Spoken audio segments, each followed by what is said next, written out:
नमस्कार, मैं हूं शैलेंद्र नरवार और आज हम बात कर रहे हैं अपनी उसी प्यारी सी दुनिया की, जिसकी छोटी छोटी बातों की बड़ी बड़ी यादें आज भी हमारे दिलों में बसी हुई हैं।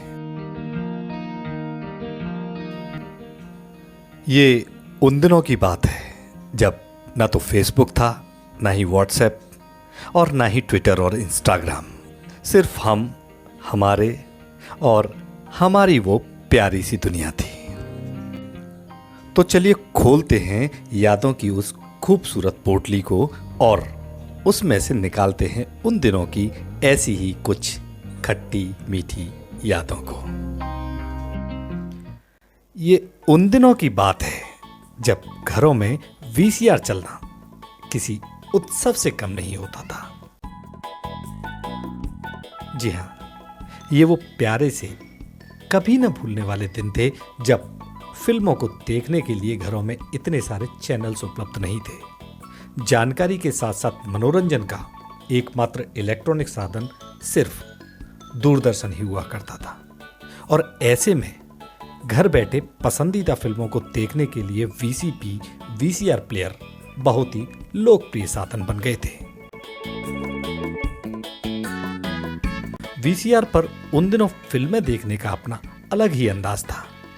उन दिनों वीसीआर प्लेयर घंटों के हिसाब से किराए पर मिलता था, जो सामान्यतः किसी विशेष आयोजन के अवसर पर घरों में बामुश्किल घर के बड़ों को राजी करके शाम को लाते थे। वीसीआर में कौन सी फिल्में चलेंगी, इसका संतुलनपूर्ण चुनाव करना एक बड़ी चुनौती होता था।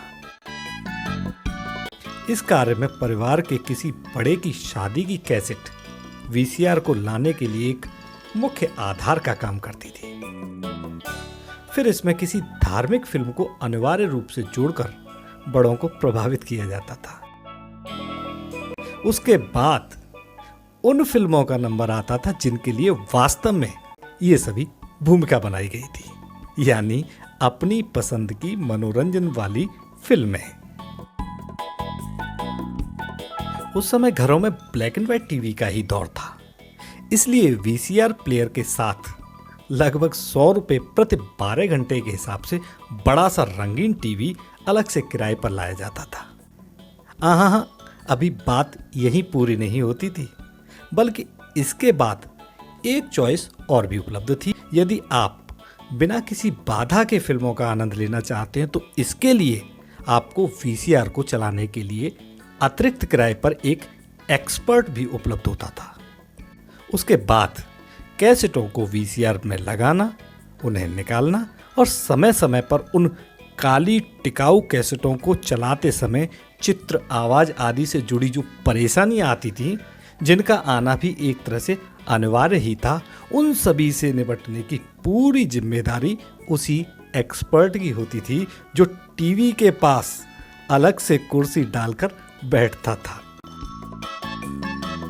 लेकिन इन सभी इंतजाम के बाद न जाने कैसे बिजली विभाग को हमारे घर में किराए पर लाए गए उस वीसीआर प्लेयर की खबर लग ही जाती थी। सच मानिए, उस दिन तो बिजली का इतना तमाशा होता था कि बस पूछिए ही मत। पल पल पर बिजली गायब और फिर इंतजार बिजली के वापस आने का।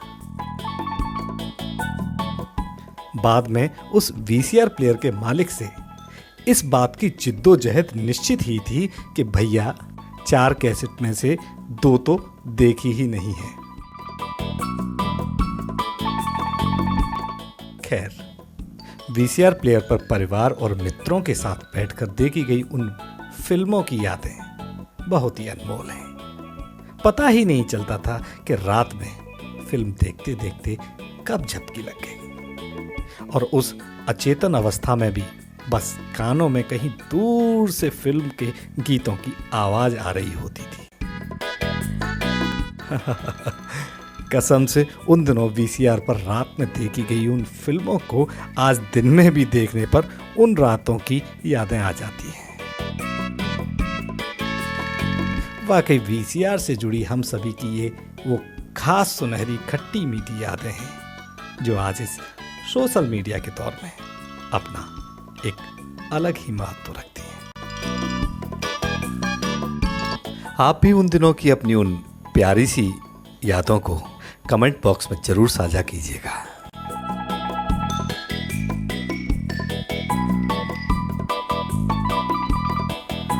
आप सभी से अनुरोध है कि ऐसे रोचक वीडियो के लिए इस चैनल हमारा इंडिया को अभी सब्सक्राइब कर बेल आइकन बटन को अवश्य दबा दें।